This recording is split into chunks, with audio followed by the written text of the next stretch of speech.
pledge allegiance to the flag of the United States of America and to the republic for which it stands, one nation, under God, indivisible, with liberty and justice for all.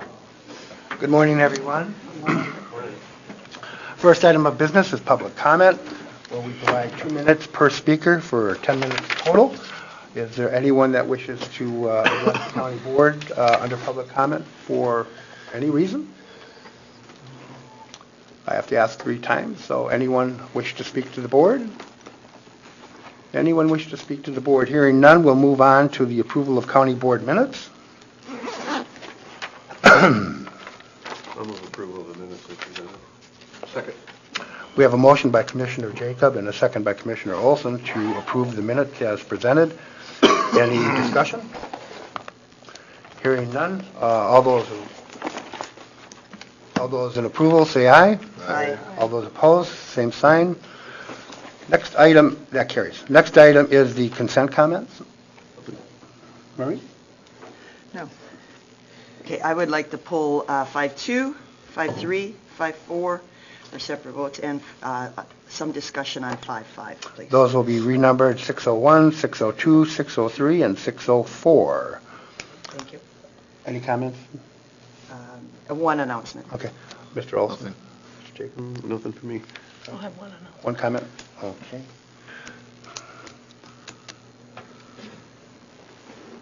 Okay, approval of the agenda. So moved. Second.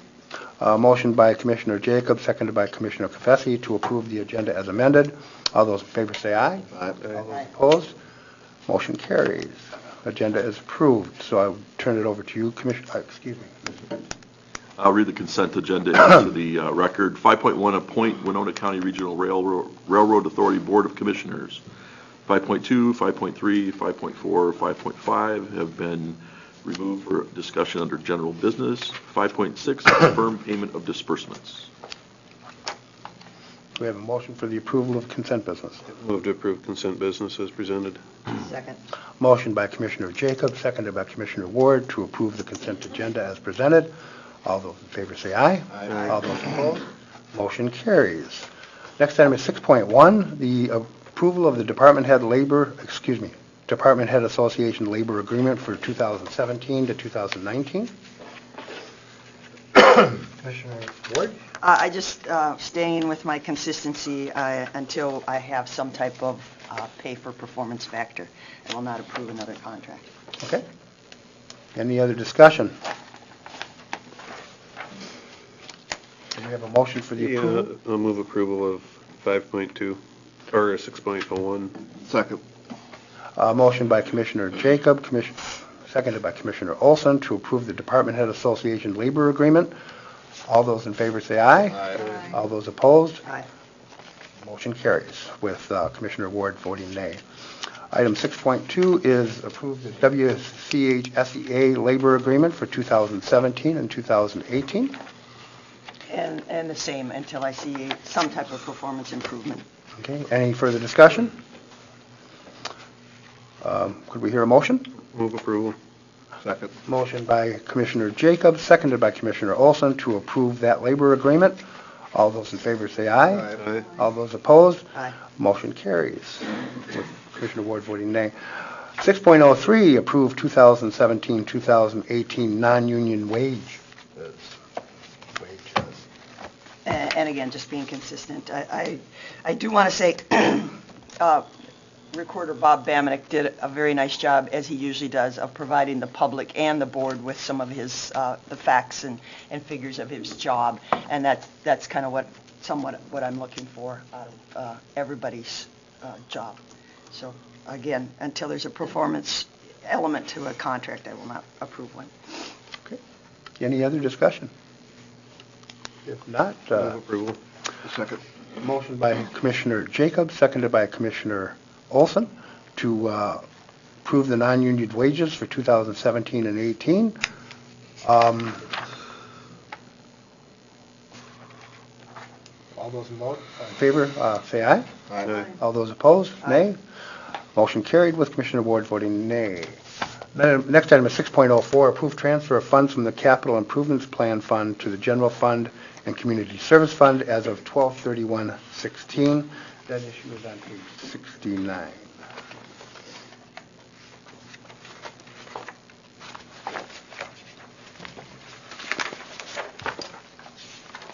Commissioner Fritz, Administrator Fritz, do you want to address this issue? Sure. At a number of working sessions, there was some discussion regarding the capital improvement program and the strategy behind how to manage that particular fund.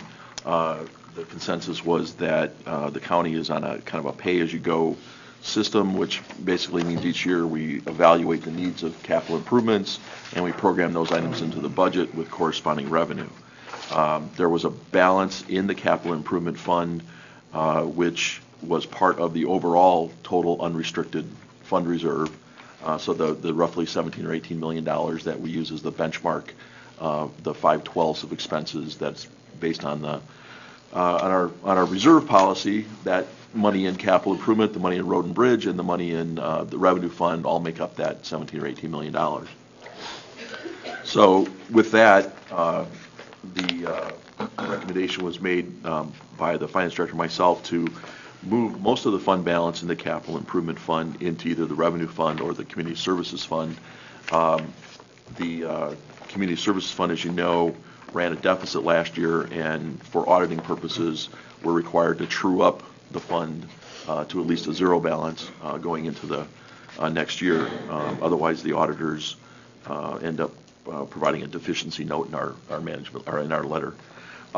So at the beginning of the year, that's what this represents. This represents moving approximately, the capital fund had about $2.3 million in it. Community service fund, we're recommending moving $1.6 million there, and then the rest to the general fund, which is the revenue fund. Yeah. Okay. Okay. And I understand the policy and everything. Part of my angst, though, is that the county board needs to be part of the solution. We need to find a solution to this instead of just being the payer of the bill, being expected to transfer money.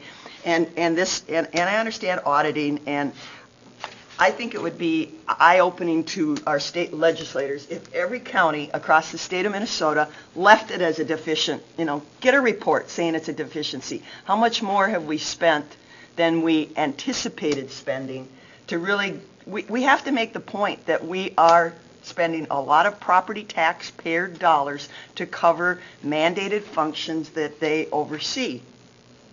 And if we continue, and my angst part of it is if we continually just shift money and look like we covered it, and I'm referring to a email that Mr. Fritz did a very nice job for the Post Bulletin. It was dated Friday, January 6th, and it lays out, and I think I've got the right memo, it lays out the state mandates, and it does give us some total figures of social services, income maintenance, and those types of things. And I guess at some point in time, the board needs to know the breakdown of those. Is it that we added more people to cover the services? Was it the services itself? We need some very specific talking points to tell the legislature and the Department of Human Services that this is not sustainable. We cannot keep just paying the bill. There has to be some solutions.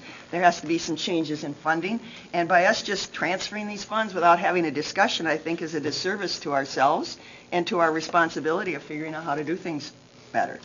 So I understand we need to do this, but I really think we need to get more detail on these numbers. When you throw out a number of, 4 million, where's the break? I personally would like more breakdown of what the 4 million is. Is it our staff? Is it, we're paying other agencies to provide services, or where does that 4 million come from?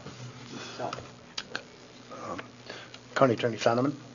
I just wanted to add and agree with you, Commissioner Ward, and also point out that one of the other things that we found in working in the system is that these mandates come down and then they also tie strings to how we can spend that money, and it's very inflexible, and so it's a way of saying, well, you have to pay for it, but we're going to tell you how to pay it, and it's very, very frustrating in, our system in many areas. As Commissioner Ward said, we need to get more detail on these numbers. You know, when you throw out a number of, 4 million, you know, where's the break? I need more breakdown of what the 4 million is. Is it our staff? Is it, we're paying other agencies to provide services, or where does that 4 million come from? So. Yeah. Administrator Fritz mentioned in his memo. But we're seeing it in commitments, guardianships, CHIPS cases, everything that has to do with community services that my office then also has to deal with. So I would also then suggest we tell the legislators, let us then have some more flexibility in how that money is spent. Yeah, thank you. I might just mention, too, that if you look at the deficiency, it actually is a deficiency, and we're just, like you say, truing it up for audit purposes, because you have to balance your books at the end of the year. But, I mean, if you look at the $1.6 million for Community Services Fund, I think that out-of-home placement, they're probably going to run close to $2 million this year, where they maybe ran $300,000 maybe 7 or 8 years ago. So that's part of it. The other part of it, too, and Mr. Fritz and I were talking about this before the meeting, is that there are so many community services programs that are also narrow and categorical that, it takes experts to figure out what's going to fit into which slot. And I think you'd probably be better off block granting and save yourself probably thousands of hours in trying to assess and figure out what slot they go in and how to report it and what's reimbursed and what's not. It's a difficult issue, not only for us, it's a difficult issue throughout the state. I know reading a lot of times from Minnesota Cities Magazine that talks about, counties are just really becoming overwhelmed with it. So, did you have a comment, Mr. Jacob? Well, so essentially you're saying there'd be a more effective way. We're losing a lot in administering the programs. It'd be a more efficient way. I think if you were to look at federal, state, and local administration of the programs, it's driven by the categorical nature of the programs because they're so narrowly scoped. And I can't tell you how many programs there are, but We have 94 social programs that we administer and 30 income maintenance programs that we administer. And each one of those, different grants. Yeah, each one of those has its different funding source, different rules, different reporting records, or requirements and so forth. Can I want to just follow up on that. The two areas that in what Commissioner Ward was talking about, your out-of-home placements. To give you an example, we've run in the past maybe somewhere between 40 and 50 out-of-home placements a year. This year we have 74. There's no way to determine that demand in advance. All you can do is use past history to kind of look at from a budgeting standpoint, and then when you have that big influx, you can look at some of the factors of, maybe why that's occurring, but you can't necessarily do much about it. I mean, if there are that many homes that are, in a situation where you have to place children, you have to place the children. So we don't control the demand. We don't control the workload. It's the same with the sexual offenders. The county has a certain amount that we typically spend on average with that, but this year there was there's been a spike in the last couple of years of that. You don't know how many people are going to fall into that category from any given year. You can just go on the past, and that's not a very good indicator because things change. We were just talking about conservatorships and guardianships for indigent persons. There's been a fairly significant increase in that. You're talking 100,000 here and 50,000 here, but in that case, we don't really have a good explanation. It seems to be possibly the aging of the baby boomers, more disabled people and so forth that are not having someone to take care of them and those kind of things. So there's a lot of these things to address your point was it's not that we're necessarily adding things or doing things like that, staff or so forth. It's just the needs that the driving forces are these needs that we're required then to take care of. And so you can't always estimate very well. But we will be providing the next part of the kind of drill down for community services is working with Beth and Pat to look at each of the revenue line items, each of the expense line items, and kind of pair them up and look at the ones that, and give you a little more why, just a little more meat to it.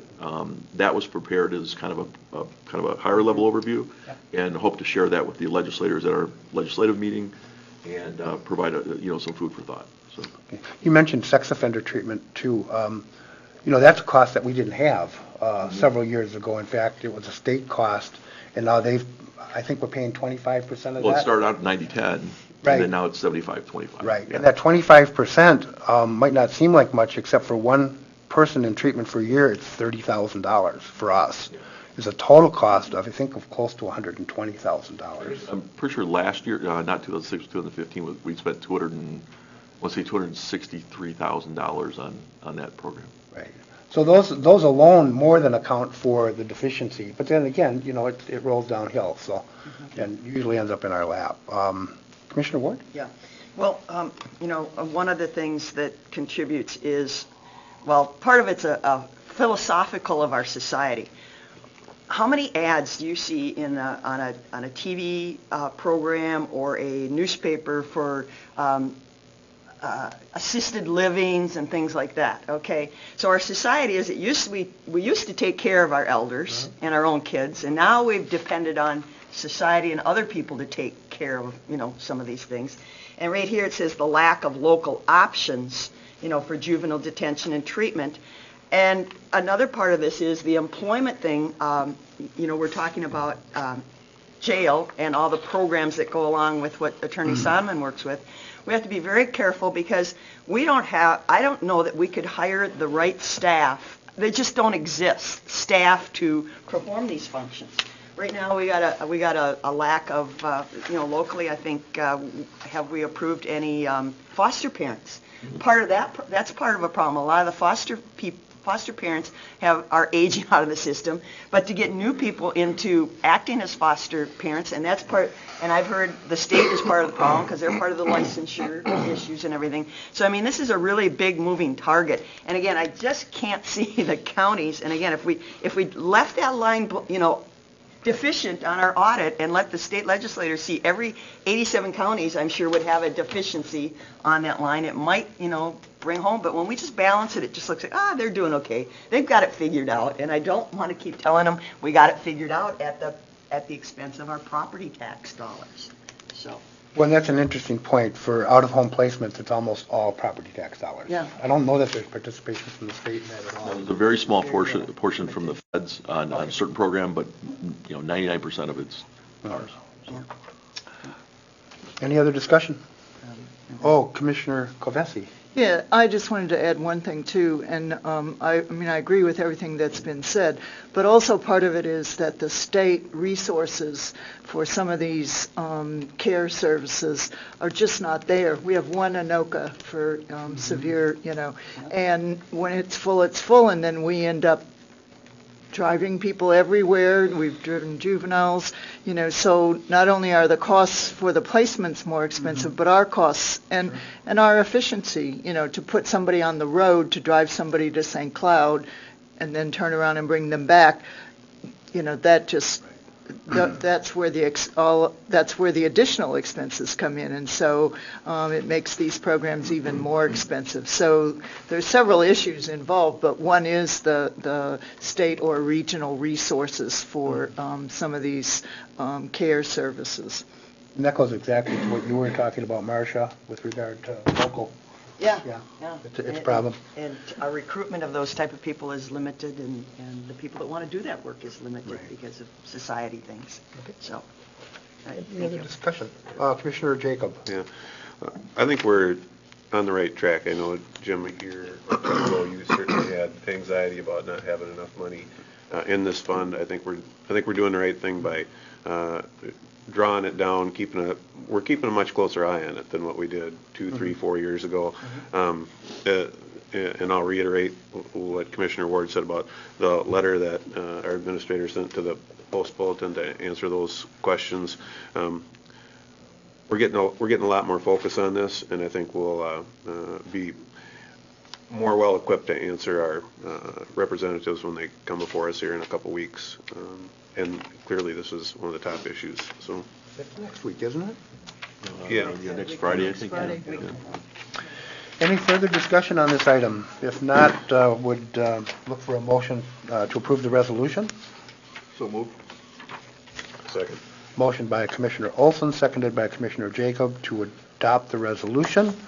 All those in favor say aye. Aye. All those opposed say aye. Motion carries. Next item is to receive the Minnesota Green Corps 2016 report.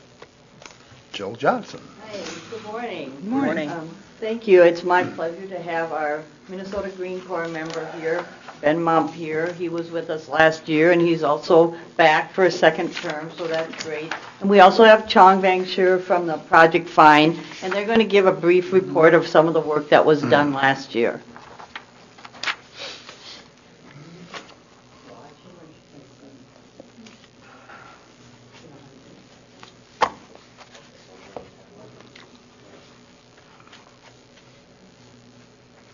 Hi. Well, good morning, and thank you for taking some time out to hear what we kind of had going last year. So again, I'm Ben Mompier, and returning for my second year as a member. And let's see here. There we go. So so of course one of my big projects is overseeing the Stone Point Gardens project, and we did a few new things with that last year. And one of the big things was a water line expansion, which we can see we had those yellow water spigots put all throughout the garden plots. We used to just have two main places that people could get water, one up by a well house and one across the road. And a lot of the plots, especially on like the far end by the gate, were really inaccessible to water. So the gardeners really appreciated that expansion, getting that dug, and you could even see when we were leasing out the plots that the ones right around the water spigots were very desirable, and all the other ones went much slower. So I think coming to next year, as we show maybe new people the gardens, I think that it will be a huge positive for that. Also, Project Fine is expanding their Colorful Growers program. They put up a new hoop house, so we now have 4 of them up there, including the county-owned one, which we're looking at getting finished this next year. And we also started out that community-supported agriculture program, which is something I brought up at this report last year, and I'll elaborate on that a little bit more in a future slide. And we also continue having lots of food donations to Winona Volunteer Services, which is a huge positive that comes from the gardens.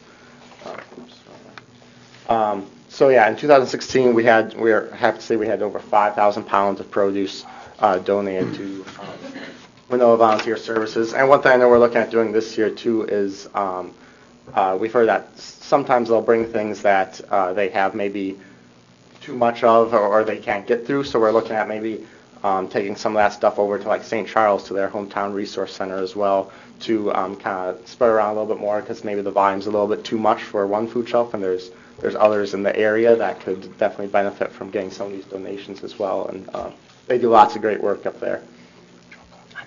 So in 2017, some new things we're looking at doing is a big thing we talked about in our potluck was the pollinator friendliness, which is a kind of a big issue right now.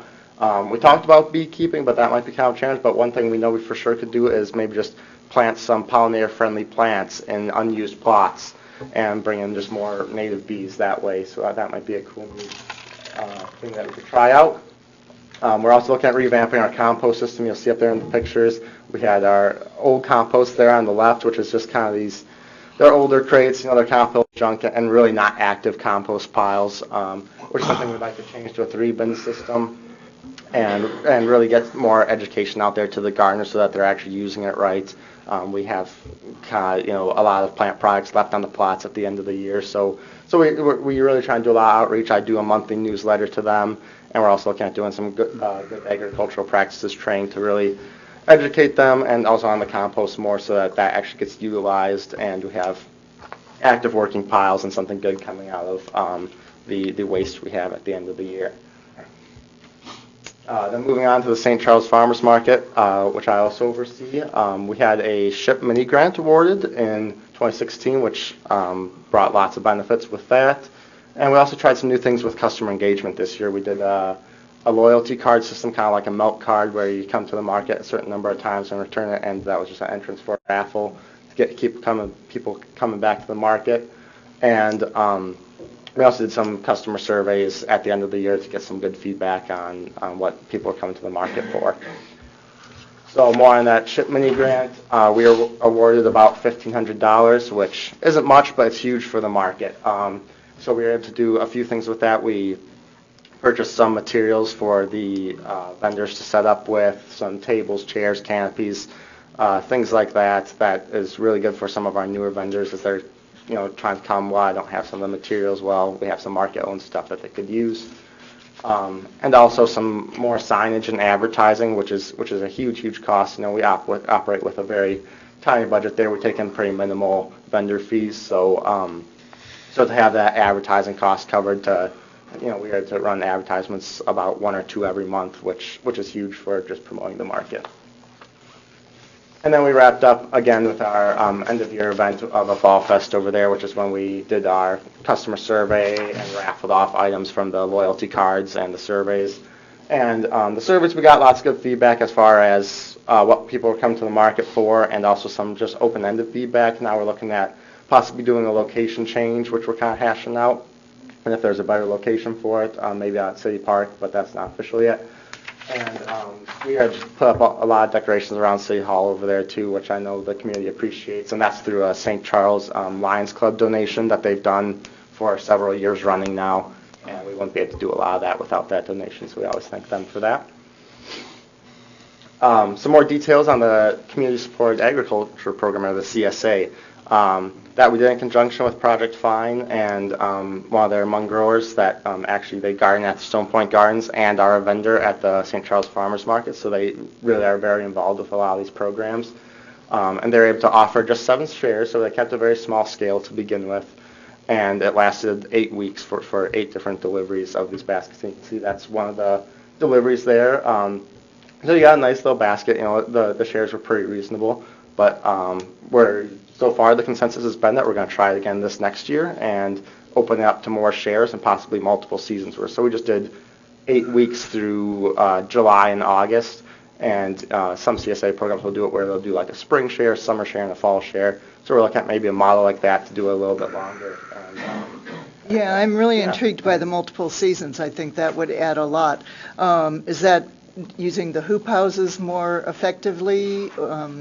Yep, yeah, so part of it could be season extension with the hoop houses to get some of the stuff earlier, and it can also just be different types. You could get some lettuces and greens earlier in the year, so that can tolerate that cold weather. So it's kind of up to them what they can do. We haven't met with the gardener yet, but we definitely got some very positive feedback that they could have done more weeks and more shares. So we're definitely looking at expanding it this year. It's still by all means small for a CSA, but it's definitely very exciting, and it's a different way to get local food out in the community, and everyone really enjoyed it. I think got a good variety of things. And I think it helps the local people feel more connected too to the. Yeah, that's definitely a big part of it too. It's not just you're not paying someone to get veggies too. It's also about the connection to the gardeners and where your food's coming from. That's a huge factor. So very positive there. And then Project Fine, this is where I'll invite Chung to come up if he wants. But they of course provide a lot of support with this. A lot of the gardeners at the Stone Point Gardens are Hmong, so they provide a lot of interpreting for the gardeners and the CSA program, and their Colorful Growers programs leases a plot and are one of the main vegetable vendors at the farmers market. And Chung, if you want to come up and say a few words as well.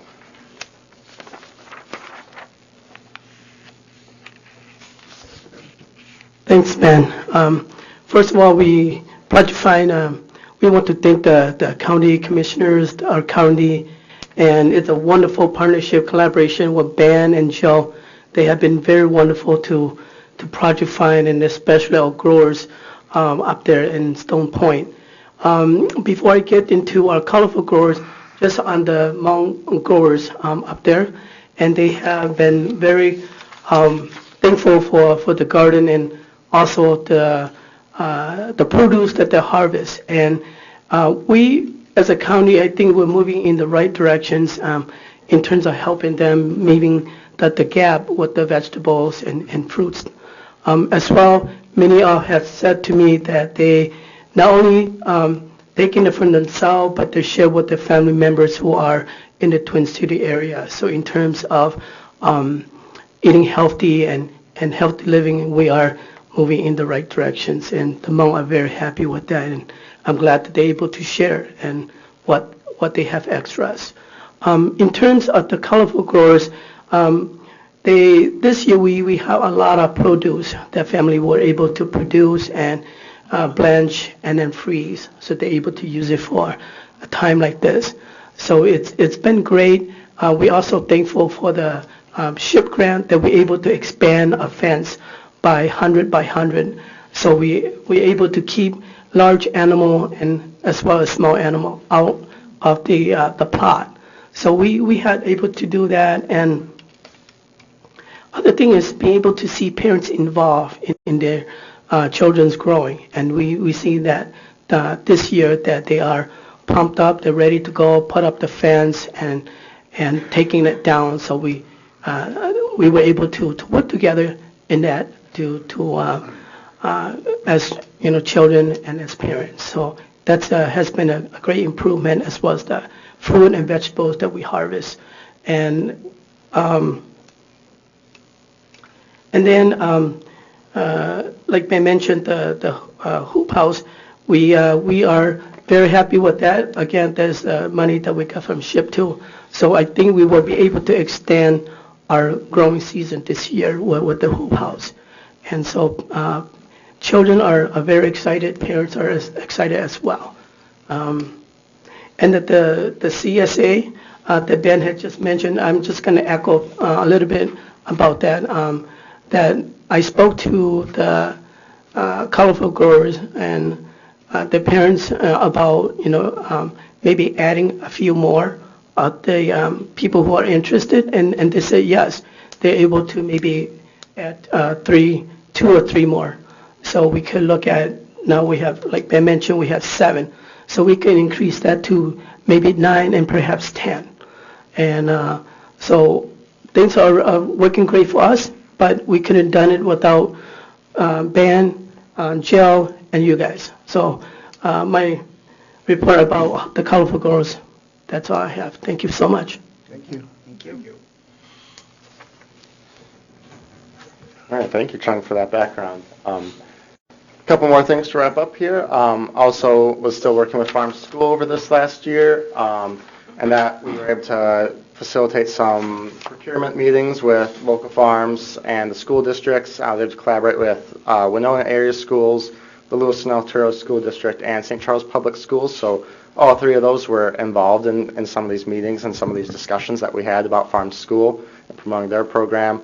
I also do as much as I can as far as giving those school districts more exposure to grants that come my way, and some research I had with that.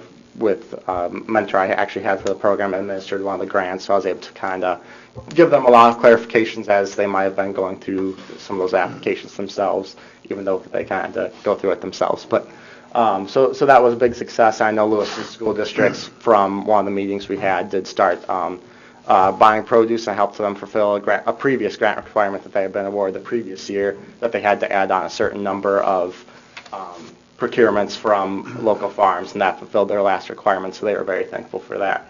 And then new this year, we have Farm to Child Care, which is very similar, procuring local foods except for child care, and that we're just kind of doing outreach right now as far as just trying to make child care providers aware of it. It's not quite as well established of a program as Farm to School.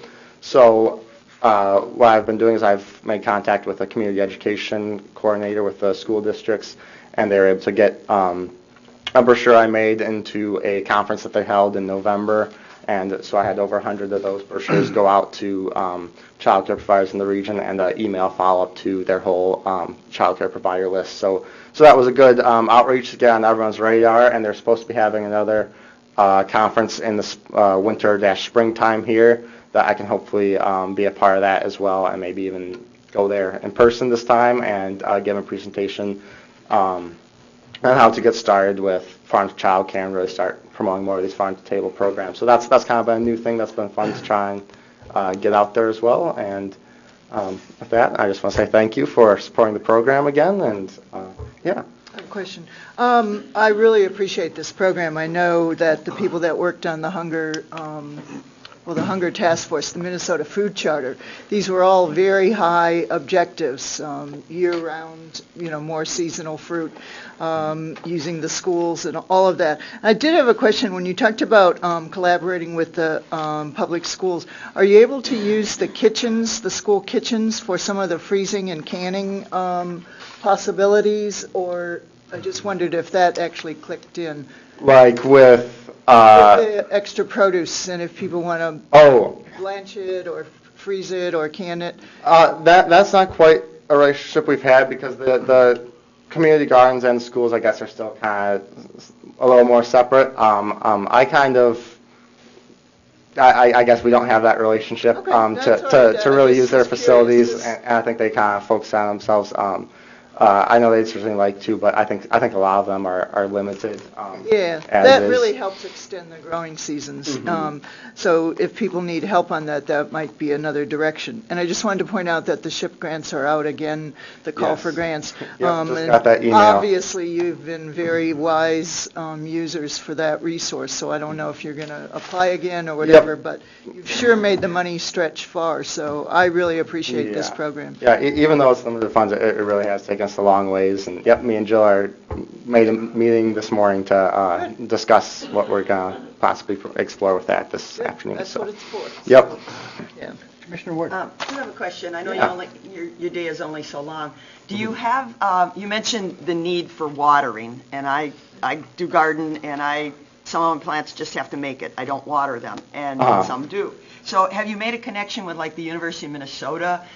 There are certain plants that are more, tolerant. Have you made that research link at all to do any testing? Yeah, and that's one thing we're looking at with that good agricultural practices is we actually made contact with some people that work with Extension. Her name escapes me right now, Michelle something, but Sure. and they do come out and do those good agricultural practices, which covers a lot of land use, watering and all, and it's a whole encompassing food safety and all that.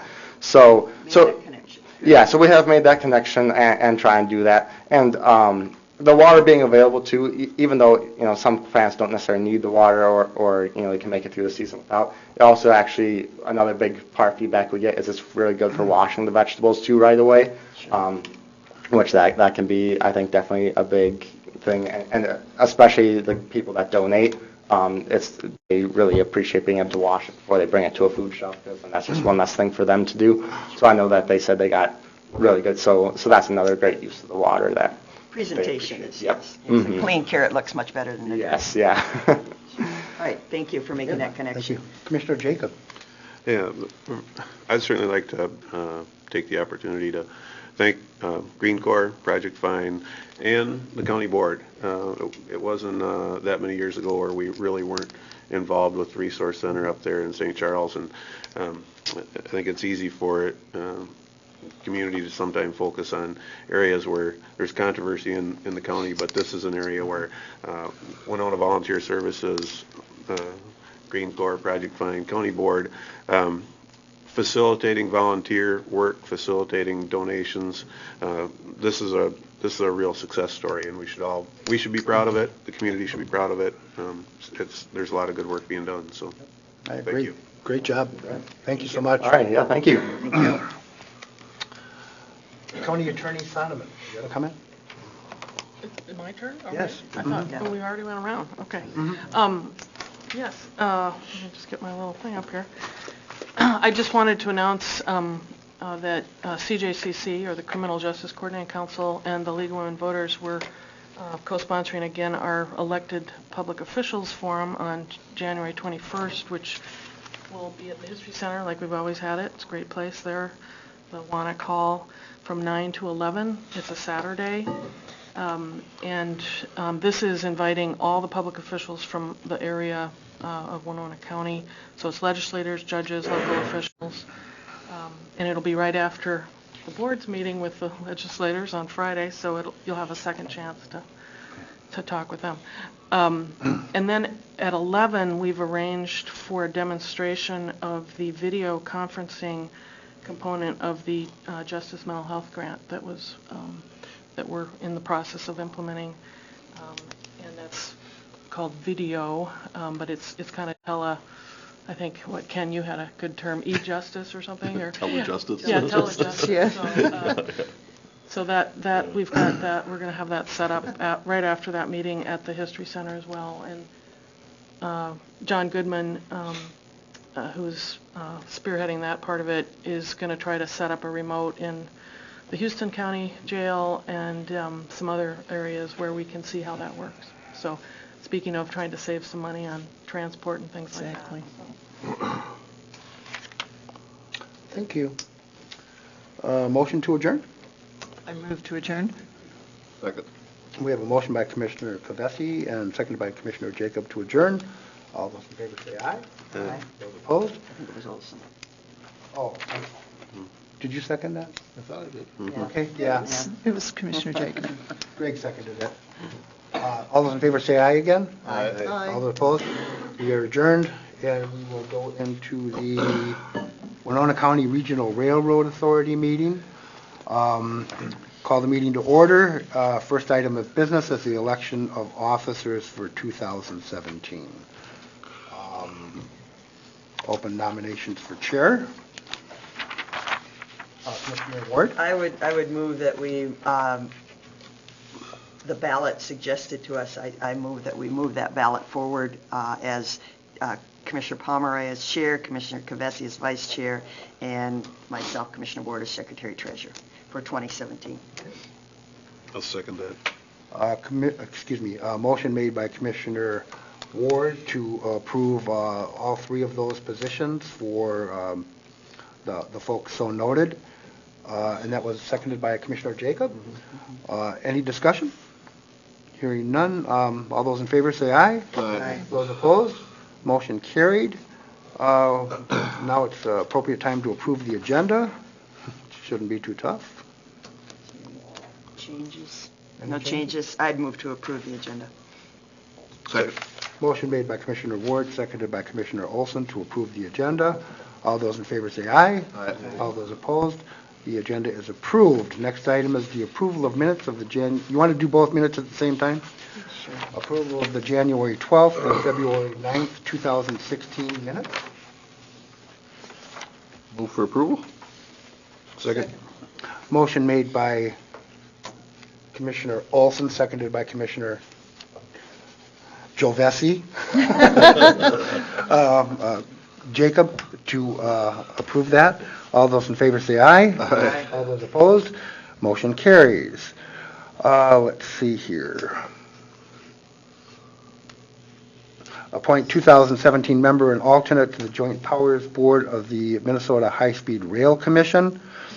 Your members last year were Commissioner Pomeroy and Commissioner Kovesi. But what I would mention is if somebody else would like that position and are interested, have at it. No. No. I'll move to approve the members, being Commissioner Pomeroy as the main and Commissioner Kovesi as the alternate for 2017. I'll second. Motion made by Commissioner Ward and seconded by Commissioner Jacob to appoint Jim Pomeroy and Marie Kovesi to the Joint Powers Board of the Minnesota High-Speed Rail Commission for 1 year, beginning on January 15th, 2017. All those in favor say aye. Aye. Those opposed? Motion carries. Updates and communications. First, I'm sorry. I have a question underneath that. Oh, sure, go ahead. And last time you gave us an update on the zip rail from Olmsted, Sure. from Rochester. Sure. Any more? I haven't read anything more about that. Zip rail is still up in the air. Yeah. There were plans with a Chinese firm to do high-speed zip rail, which would be at speeds, I think, in excess of 200 miles an hour. MnDOT is not doing any work on that project because it's not a federally designated route like the river route is. And so there's really been nothing developing on that for the last whole year, actually. There is a plan for perhaps private development of a line between Eau Claire and the Twin Cities that might develop. It's difficult to say. We just got some information on that at the last meeting. So I don't know if anybody got a chance to read the Daily News. They did a recap of the High-Speed Rail Commission meeting last week, and you did a great job, Glenn, well written. You took complex issues and made them very understandable. So thank you very much for that. Study continues on the second train a day between the Twin Cities and Chicago. Should be more information on that late summer, perhaps fall, perhaps winter. It's difficult to say. There does seem to be a justification for the train. They're working on it's kind of interesting because you're really not doing a whole lot, but they have to do the environmental work. to make something like that happen. And of course, it's going to depend on the legislature and the feds as well. So that's difficult to say how that'll turn out. The other issue is the river route itself. Tier 1 environmental studies are continuing on that. And at the end of that stage, there isn't really money yet to continue further on that until something happens at the federal and state level. So that's where we basically are on those issues. And so follow-up, has this committee, the high-speed regional, have you taken the train from Minneapolis to Chicago? And have you made your meeting on time? Well, I haven't. It's supposed to be an 8-hour trip, and it looks like that could be reduced to 5.5 hours. Yeah. And maybe, yeah, about 5.5 hours Hours. is what they're looking at. So essentially what you're looking at right now is for the river route, instead of high speed, you're looking at enhanced speed. The trains used to travel at over 80 miles an hour 40 years ago, 50 years ago. We aren't anywhere close to that now, and it's basically to make the enhancements to allow us to go 79 to 90 miles an hour, on this first run. So, but that's pretty much a synopsis of what's going on there. Any questions? We will have a new joint powers agreement to bring back to you in about 2 or 3 months. Just a housekeeping thing that we do from time to time. So, and if there's any more recent events, I'll share those with you at that time. Thank you. Okay. Given that there's no other comment, I'll take a motion to adjourn. So moved. Motion by Commissioner Olson and second by Commissioner Jacob to adjourn the meeting. All those in favor say aye. Aye. All those opposed? That meeting is adjourned, and we will now move into our working session.